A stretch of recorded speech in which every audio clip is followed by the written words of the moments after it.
Well, this is our documentary.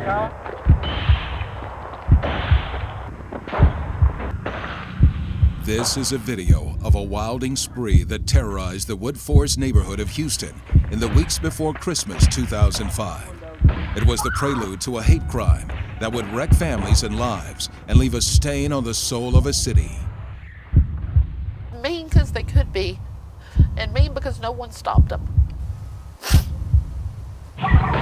Night after night, a band of out-of-control youths videotape themselves destroying cars, windshields, house windows, garage doors, and mailboxes. They even firebomb pet dogs in a frenzy of social rebellion. And then 2 nights after Christmas, they raised the stakes. They turned on a young black man, teacher and classical pianist named Lloyd Sams as he walked toward his home. They started screaming at me like, get off our block.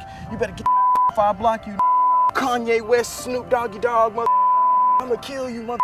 Man, get out the car. I'ma run over this monkey. I'ma run over you.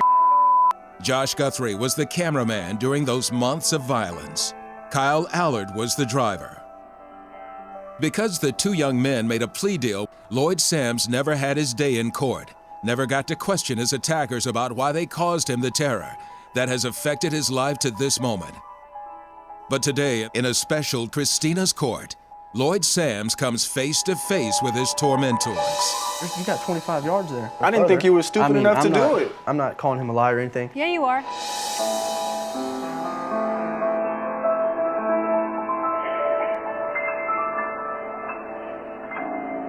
Enter Cristina's court. Only one voice, one justice, one message. There are many judges, many decisions. But when the verdict is in, only one truth is golden. I want to tell you about a case we call Bad Night at Woodforest. What began as a senseless act of vandalism became what the justice system would later call a hate crime. A dozen young men, 1 or 2 girls, most around the age of 17, set out night after night to go wilding in a district called Woodforest in the city of Houston. This is their homemade videotape, never seen before by the public. All right, we're all half drunk. And my dad just kicked us out of the house, and we are doing, 100. We're doing 100 miles an hour. Trying to get home. Yeah. Trying to get home so we can drink some more beer. Yes.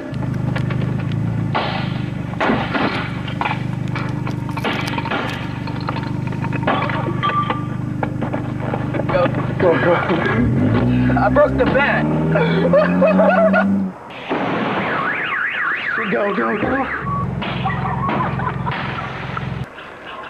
Oh, hell.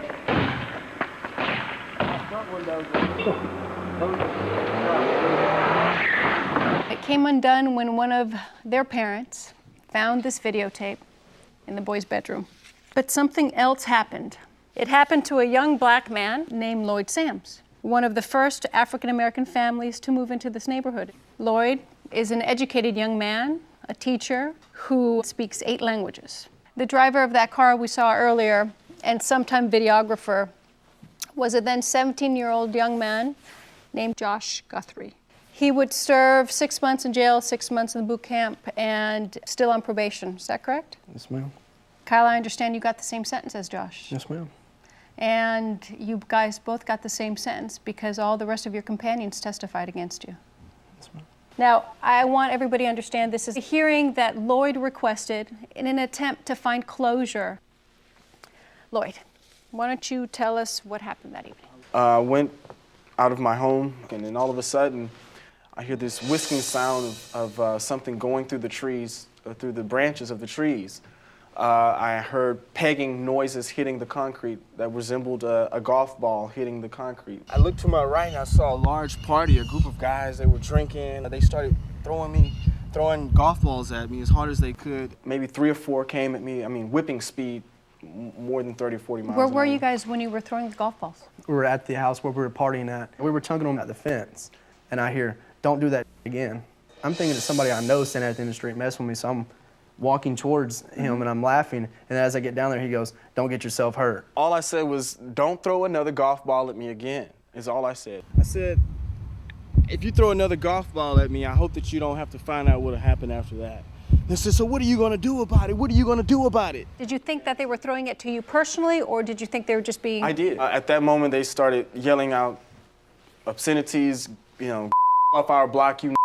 I mean, every single racist thing that a black man could be called in this country. They started screaming at me like, get off our block. You better get off our block, you. So I was like, let me not try to fight all of these guys. I'm outnumbered. It was at least 12 or so. How many of you guys were partying? At the most, about 5 of us. Josh, how many of you guys? 5? I don't remember.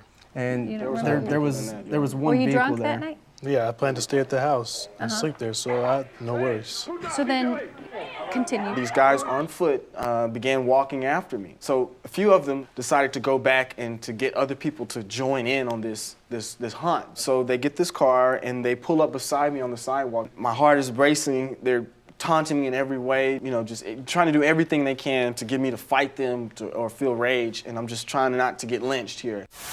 I was just so in turmoil. I felt like I was being hunted like an animal. I just didn't think this could happen to me.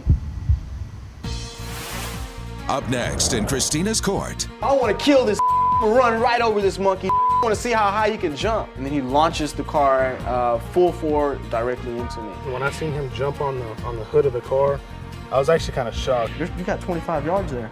You can get out of the way. if you'd like to contact Cristina's court, call toll-free 1-800-901-7039 or log on to cristinascourt.com.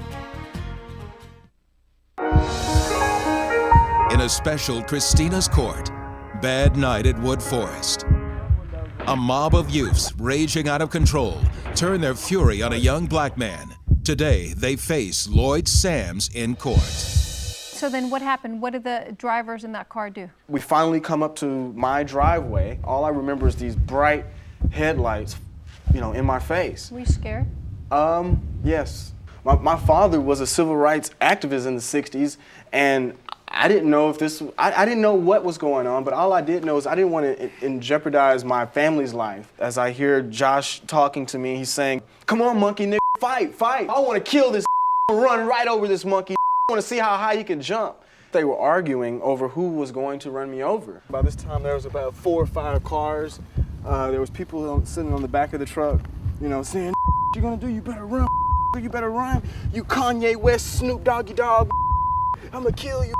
As he gets in, Kyle immediately puts the car in reverse, goes back about 20, 25 yards, and then he launches the car full forward, skids the tires on the road, and just launches directly into me. All right, guys, why don't you tell me your version of what happened? In the front yard, drinking. How many beers do you remember drinking? At least a 12-pack and some shots, I'm sure. Somebody there, I don't know who it was, threw a golf ball at him. One of your friends? Yeah, somebody Was did. it one of you two? I don't think it was me, but somebody threw a golf ball at him. You don't remember, though? No. He was pretty angry about that, so he started Would walking. you guys be pretty angry if somebody threw a golf ball at you? Yes, ma'am. Yes, I would. And he started walking into the street towards we were, and somebody met him face to face in the street. Who met him face to face in the I street? did. You did. You Why did. did you feel you needed to meet him face to face? I thought it was one of my buddies that were just down there being stupid and everything, so I'm walking down there. By the time he said, "Don't come down here and get your hurt," I kind of just like shrugged it off, laughed, turned around, went back up to the house where everybody was at, and they're like, "Who is that?" And I said, "I don't know, but he's down there talking." As soon as I said that, everybody like, "What? Everybody standing in the yard's like, "Who's that?" And I'm like, "I don't know who it was, but he's down there talking." And at the time Josh started walking, I just hopped in the car. So, Josh, do you remember thus far what he's saying? I guess he started walking away, and then that's when we hopped in the car, and he kept walking. We just kept following him on the side of the street, trying to get him to, I guess, fight or do something. He wouldn't. And we were yelling some names at him, some racist names, just trying to provoke him to do something. Were you just having fun, Well, or were you just being hateful? I mean, I'm going to go ahead and get this off my chest now before this gets any farther. This was not about race, and I will tell you that. Exactly. It's not about race. Okay, there were 2 black people there at that party. A girl named Kristen, I think another guy named Jeremiah or something at the party. If it's not about race, why were you using racial epithets? No, it is racial. It's racially motivated. Come on, show us what's up. It happened here several times, and anytime there was the kids